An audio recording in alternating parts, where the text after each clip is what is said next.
Hello mga viewers! Mayong buntag, mayong gunto, mayong hapon, ug mayong gabi, mayong kadlawon kaninyong tanan. Ako manghimaraot, manghinaot day. Nagkapandol ug skrapid ng dila ug pan dagma pa.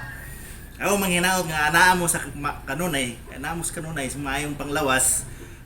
In English is always you are in good health and good wealth. Good health, good wealth. Basta ang atong topic karon is about computer programming.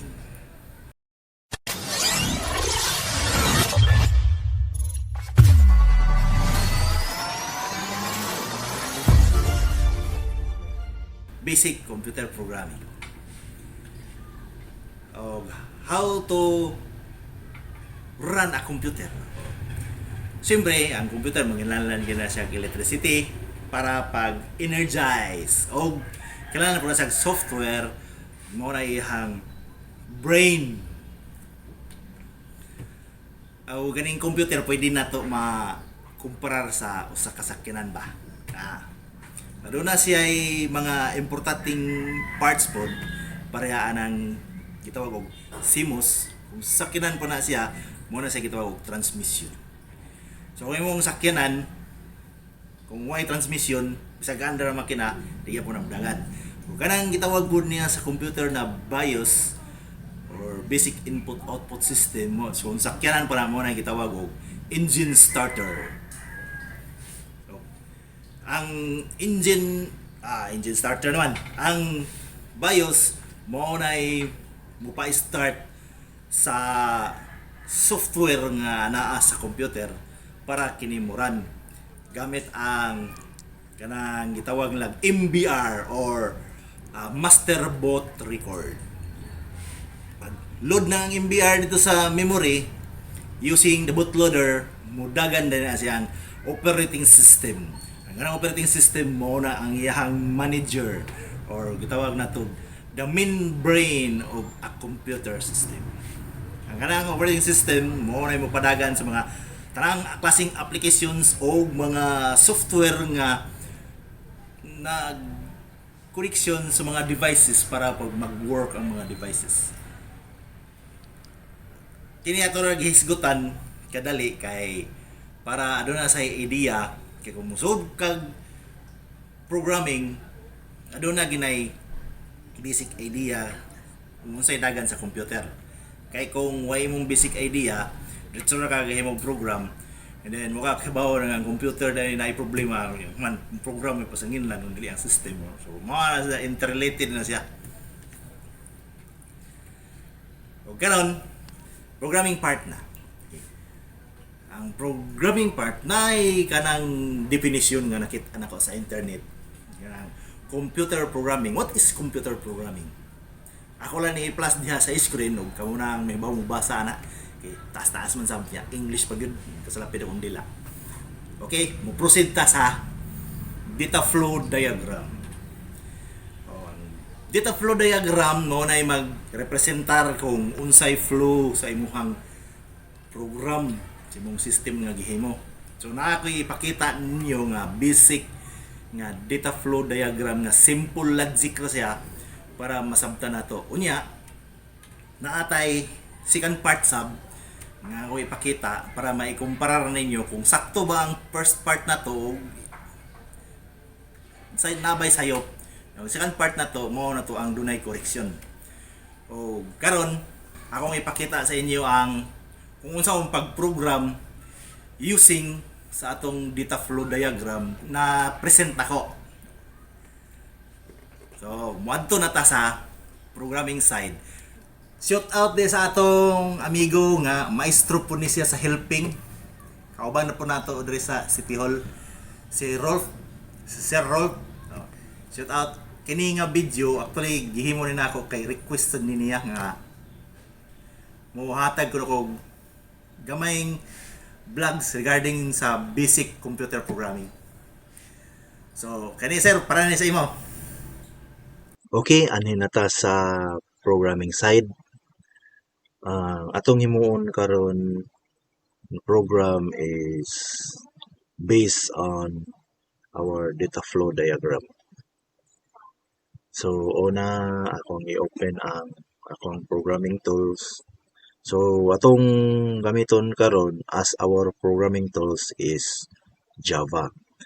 And we use NetBeans or Apache NetBeans as our um, IDE na mo'y atong gamiton pag himog program, pag compile.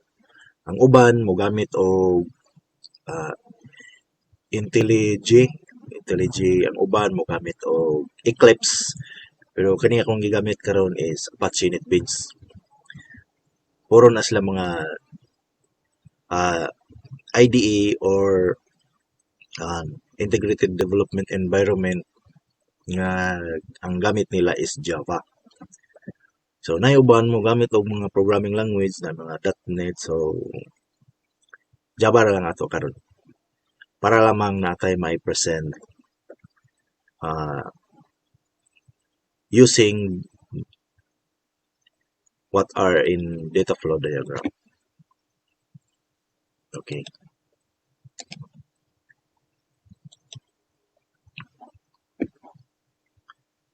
Na to ang NetBeans.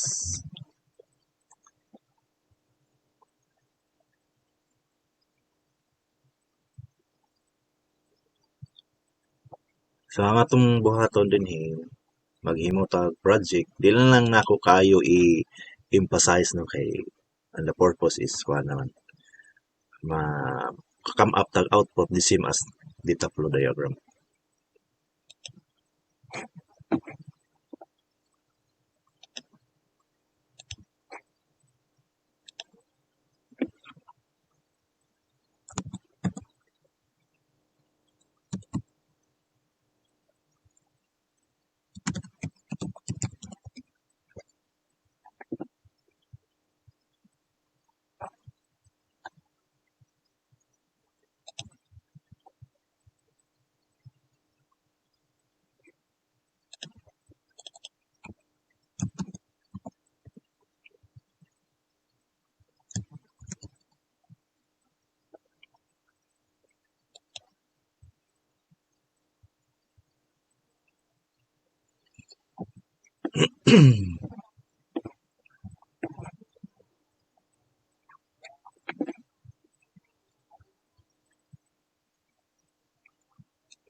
Itong kuhaon ning mga wondering links not important.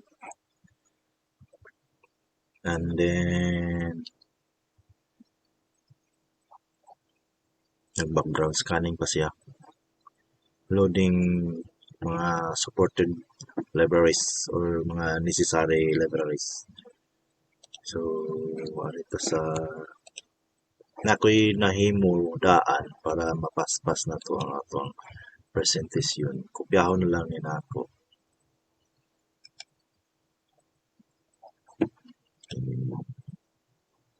WordPad.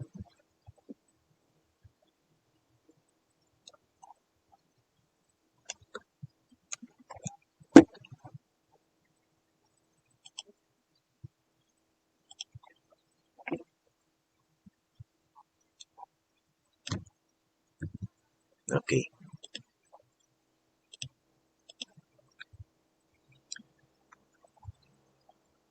Medyo di ba klaro? So, okay. Mao ni ang ato ang programming side na.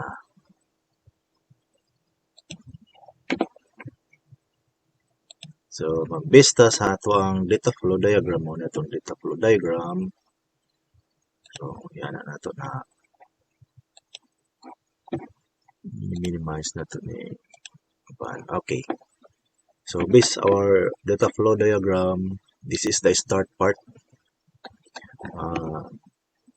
You see my mouse pointer. Una siyang start part or the terminal box sa data flow diagram. Atong gihimuan dari og mao ni siya ang beginning or the start. Medyo a little bit ko light basig di kayo maklaro. So i-change na to ang iyang appearance into dark.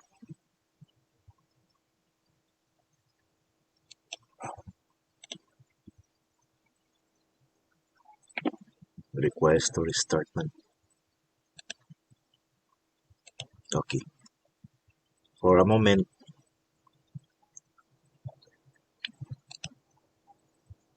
mag-restart ni siya.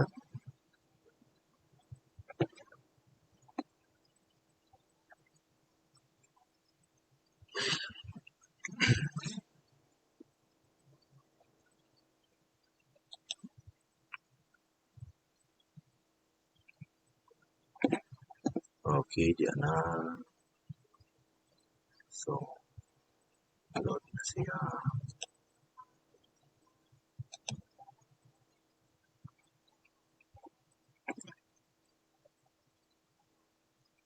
Then, we're still waiting. Okay.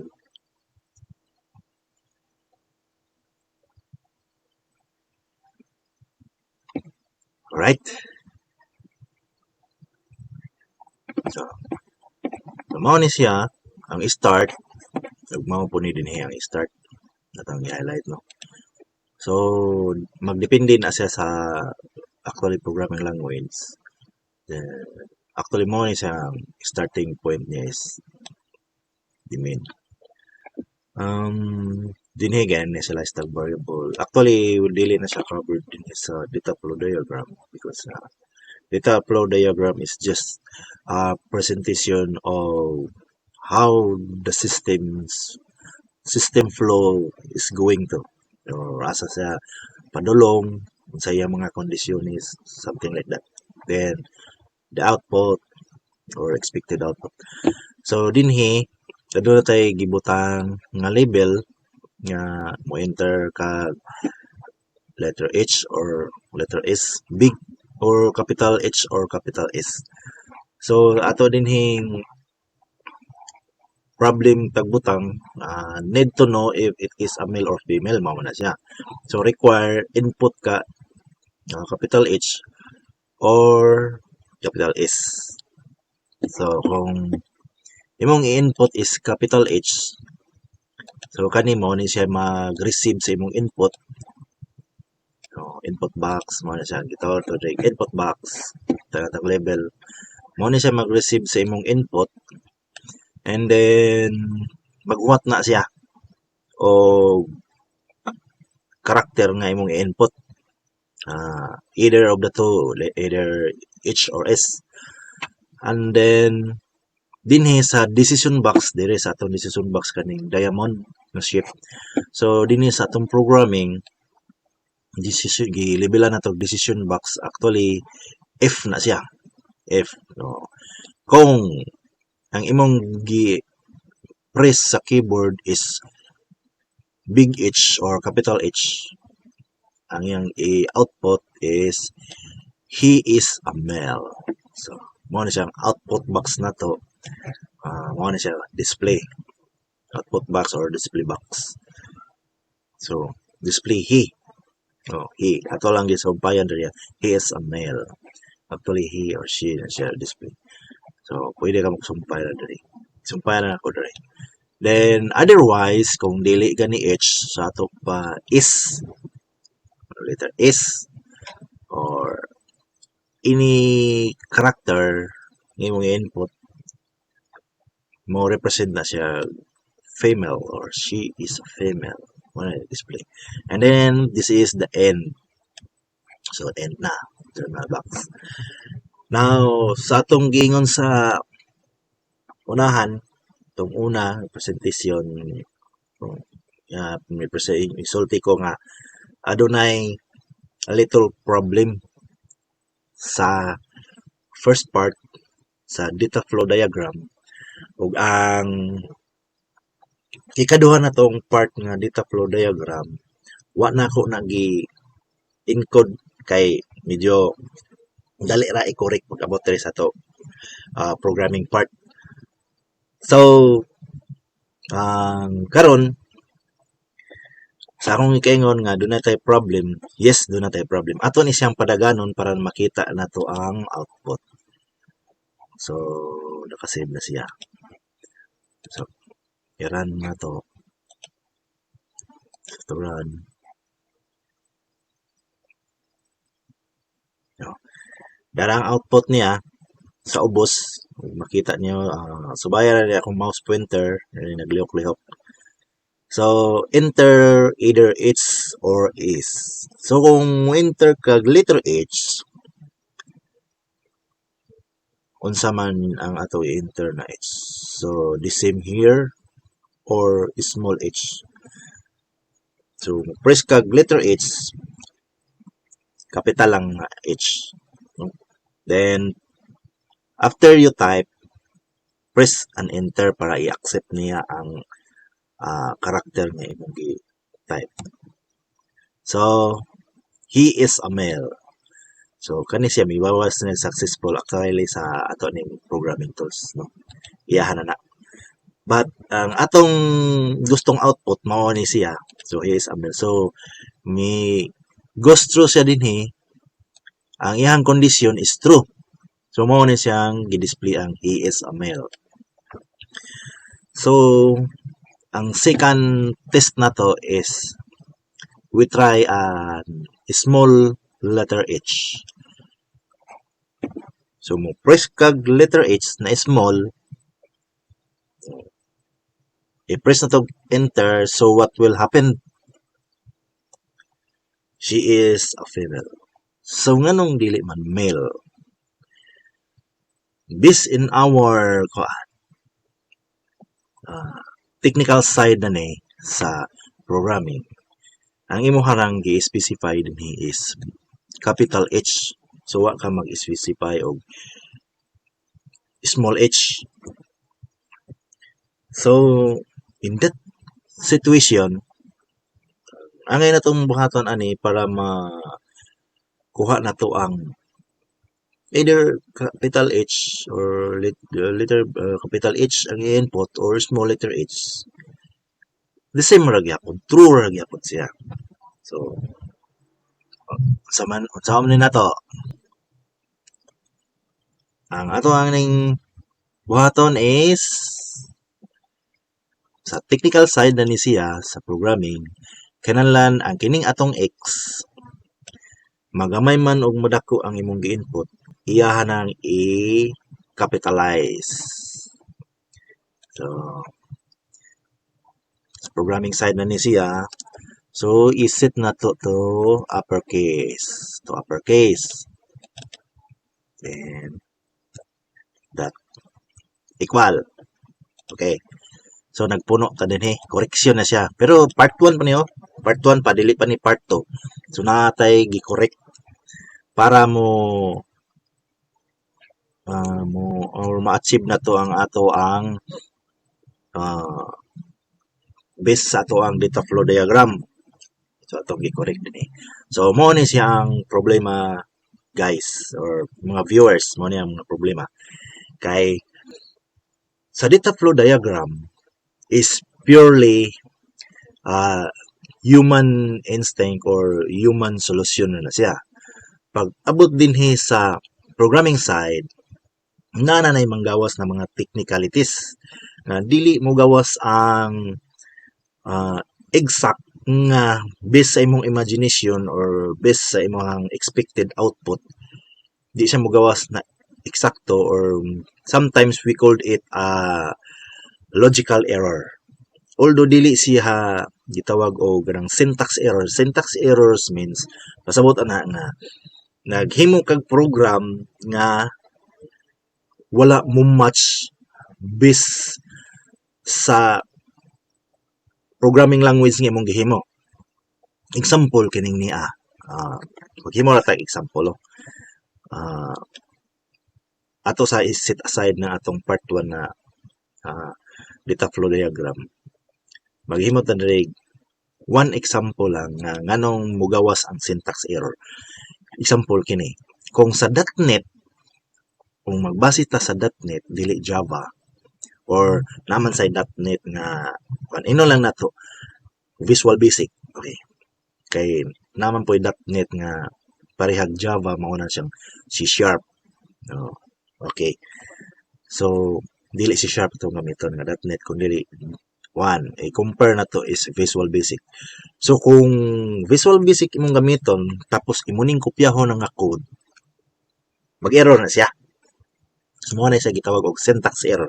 For example, kining nga line din kini nga line kung ipareha nato sa Visual Basic, kuhaon nato ning siyang semicolon tungod kay ang Visual Basic walay semicolon. Kuhaon nato na siya. Mo na siya mag-error, nanay line dinhi nga taas nga dunay red color. Ang sa may gisulti diri explicit type can be replaced with var. Ang primero yung gi-explain is or pagawas na message is semicolon expected. So naay siya expectation nga magbutang kag semicolon at the end. Testingan to ko dire ko no kung butangan na to og semicolon. Nawala ang error. So nganong nawala mang error? Tungod kay kini siya is a comment. Comment na siya. Once nga mong program nga ma-compile siya transcode into machine language because ang computer is cannot read this mga English words. Di siya maka-read.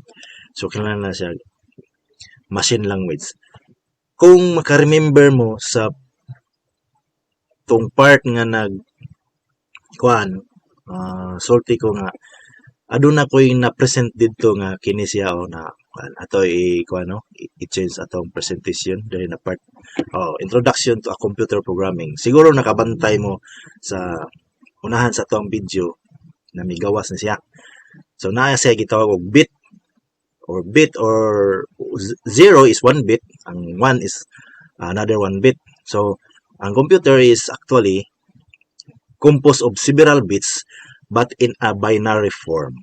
Anong binary form? What is binary form? Actually, i-discuss na nato further regarding binary. Medyo complicated po na part. Pero actually, ang binary is 1 and 2, 0 and 1 na gana siya. Pero ang binary is bi means duha. Duha, no? So, okay. Babalik ta. Ang computer is more on siya anang something like kanang electrical switch ba, switch imong balay.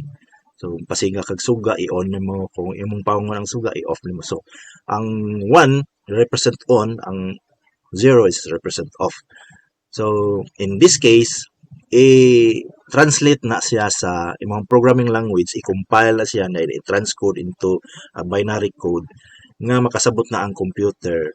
For example, kung mayroon kag letter H, so how many bits? So usually ang usa ka character is 8 bits man na siya.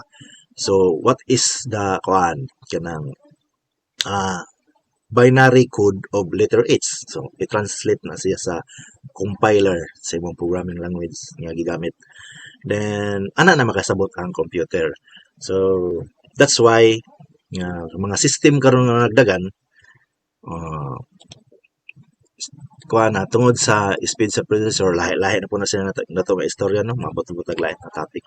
So dinhi lang ta nga part sa kutob. So mo na makasabot na ang computer, mo nang ma-execute na niya ang imong program nga gihimo. So in this case, ako lang papason diri ang semicolon nga diya sa layo kay actually after the statement, in that line after the statement mupalo gina siya ang semicolon for the purpose of lang di ato to follow the proper coding of sa atong program. At the end of the line gid niya nagi na si semicolon. So kini nga nung man siya semicolon, actually continuation man na siya gud pareha dali. So programming part lahi na atong discussion, no? Programming part lahi na. So outside of topic na tani. So ang ato din is only the basic. Gini is technical part naman. So atong just the comparison lamang sa atong part 1 nga data flow diagram, i-testing na to run ni siya kung pwede na ba siya mo dawat og small letter h. So let's try. Okay, i-type na ako tapos mo press kog enter. So he is a male, so accepted na tungod aning nga command or function or gitawag nila kanang method uppercase. So kung small letter h, i-change niya into uppercase, adisir pa niya i-compare sa big letter h. So it's true. So then what if mo input ko letter x? Let's see ato padaganan. So letter x, small letter x. She is a male. She is a female. Anong female man? Tungod kay ang atong gihimuan dinhi comparison is only letter H. So mo nang gibutang nako dinhi conclusion. Gitawag na ng conclusion kung sakto ba na siya pagka-English, no? Conclusion, this solution still has a problem. What if I input an is? Where it goes to false. So mo false na siya ang else. Else kung dili siya mo true dinhi, else false yan. Otherwise false yan. So goes to false. What if I input letter C? Letter C ganina ato example is letter X. So nagpataka lamang po daw. Wala to ipalo. Actually the same story na siya. So still goes to false. Tungod kay ang atong gihimo is letter H. Now the second part ta. Okay? Derita I change na tong presentation into second part. Okay, second part na. Duha na ka F. So means dinhi duhaon sa natong H F dinhi. Okay.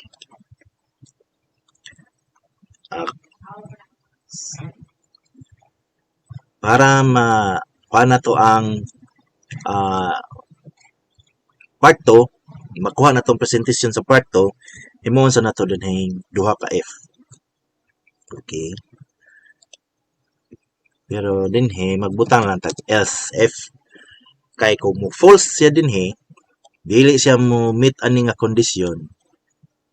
Else runay F niya. F. So sa ako nang gikaingon is dinhi F ra ato dinhi sa data flow diagram. Pero sa ako nang gikaingon, this is technical part na programming side naman siya. So we follow the rules of programming sa ihang programming language. So unsa yang rules mo nga sundan. So kung di sa nato butangan nag F tungod kay naatay terminator diri, so mahawag ni siya another F. But same gyapon. Let's try. Okay, para makita gid ninyo kung di na to butangan else. So ang atong isulat dinhi is big is na. Para kay naaman ta dinhi nakabutang uppercase. So na atong ibutang din ha is kanina female na siya. Okay, copy paste rin na nato. So dali na lang kay na naman tayo nahimong code. Muna akong gihimo ni daan kay para pag-present ako sa inyo dali na lang. So unsa may atong message dinhi ibutang?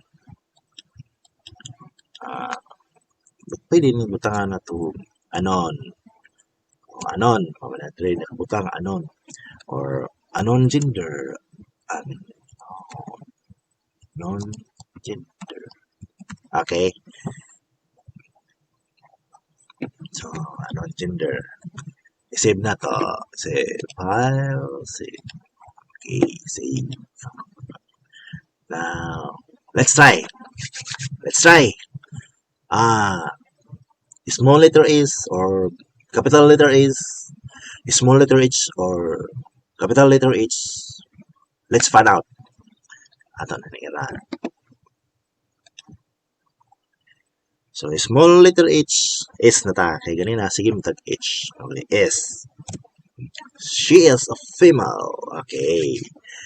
Limit na. What if based din sa atong data flow diagram sa problem atong part 1 nga mo input tag letter C. So actually ini kan bisa ganig number na tong i-input. So otherwise hindi sa padong or else, no? So big is sa atong i-kuan atong iunahan big is i-testing nato kung sakto ba gihapon. Okay, she is a female. Small letter H. Oy, anong gender? Mao na niya akong gingon. Okay? Diri na nato nakita. Anong kinanglanon nga butangan na else. Okay, because ang atong output duha na ka buok. He is a male. Anong gender? Anong nagdoble? Tungod kay nag-true siya din sa pilmerong F. Ato ni kuano i-fix para dili mawala. Okay. Para dili mawala ning output. So, dinhi sa first dinhi sa F nag-true si dinhi, mi-meet siyang kondisyon tungod kay atong gi-enter is small letter H, nandoon na tayo uppercase, so mao nang big letter H na siya. So, true. Atong input is H. And then, himo siya second condition, naman tayo second condition, F. Pero false man kay kuan man, H man atong input, so false sa dinhi. So, dire nag-else man, manang misod dinhi. So, let's try butangan natong else. Para ma-identify sa atong programming language nga sa laing bahin aduna po'y laing kondisyon. Mo siya. Kung mo false siya, dunay laing kondisyon. So, else. Kung mo true siya, kanira gid yang ibutang kay di man siya else. Di man siya otherwise. So, ang yung ma-display is he is a male. Okay. Atong i-save. Save again. Run again. Atong input is small letter H. Okay. Let's small letter H. Ano ni? Cursor. Okay. Yan ang cursor ray. Small letter H. Enter. He is a male. Okay. Nawa na ang anon gender. Okay. He is a male na. Try again. Atong i-input ang big H or capital H. Capital H. Up. H. He is a male. Okay. What if letter C? Letter C. Small or capital C is fine. Letter C. Unknown gender. Wala nila mo gawas unknown gender. So, that's the right one. No? So, nginanin na siya pag specify or pagkuha to based sa data flow diagram part 2. Na isa suggestion doon nga convert to switch. So, di na taana kay that is another part. Suggestion na siya sa programming tools na to. Sa yang IDE or the Integrated Development Environment. So, okay. I guess natapos na ta sa atong basic programming language. I mean, basic programming di ay. Basic computer programming. Sa pamaya to ikadugangan. Actually, nalang ko tips nga ihatag gamay. So, actually idea. So, when you comes to advanced programming na, advanced programming or master na, abtik na mo mohimong program, ang data flow diagram actually is not necessary na. In fact, sa start pa na ang data flow diagram, once nga maghimo na mo system, dako na, dili na ikaw sa kabuk programmer maghimo na kundi duha na mo tulo, lima or depende sa dako sa system. nga inyong gihimo. Modular na siya ang kuan inyong himuon, module by module sa first programmer, module 1, ang second programmer, and sa module 2 mo trabaho. So on, so on. The kuha ni data flow diagram na gihimo sa ato ang programming head programmer di na ma-follow. Usually di na siya ma-follow. Kaya nga naman tungod sa ka technical na o ka-complex na sa system na itong gihimo. In fact, ang data flow diagram na mo follow sa system. Mabali na ba? Mabali na. So, actually, the most of the data flow diagram among himuon once we develop a big system is business process na. So, unsay sirugdanan sa transaksyon, giunsa pag-process ang transaksyon sulod sa opisina hantod maabot ni sa customer or sa client something nga. So mao na lang na siya ang data flow diagram nga among himuon or mga system design ba. Pero technically inside sa system di na siya paghimuon kay ambot og pila ka pages ang mahimo kung himuon sa require especially kanang mga mino, example ani mino. So yan mino. So how do you create a data flow diagram sa ani nga mino? So medyo very complicated na ba? So I mean lisod na, very lisod yun, very complicated. So mao na siya nga mostly sa data flow diagram nga himuon na to kung naay mga project mga business flow, and then actually mag-gather na mag-conduct man tag gathering of data, then analysis of how to implement a system sa kana nga company or kana nga problem nga masolbad siya kana nga problema or ma-address siya nga mapadali sab ang transaksyon. So mao mga ang atong then yapas. No, that's why computer is made, no. So wala kung naadto mo question, just write down below sa comments kung mangutana mo sa inyo pangutana. Then kung medyo lisod, swat lang mo, depende kung matubag ba nako or dili, no? Depende na sa inyong question. So okay, dinhin lang ta kutob o kaninyong mga viewers o kaninyong mga umaabot na programmer, mahimong advanced, mahimong expert o master, good luck. And then siguro maghimo pa kung lain pong video, medyo siguro basic programming gihapon, medyo part 2 na siguro na kay actually kung interesado gid mo learn about programming, then ang wa ko'y lain mahatag na or ang ako gyud mahimo ang example is kung Java ra gyud. Kung ang inyong gusto is .NET, Visual Basic, C Sharp, medyo lahi man pugod to siya, no?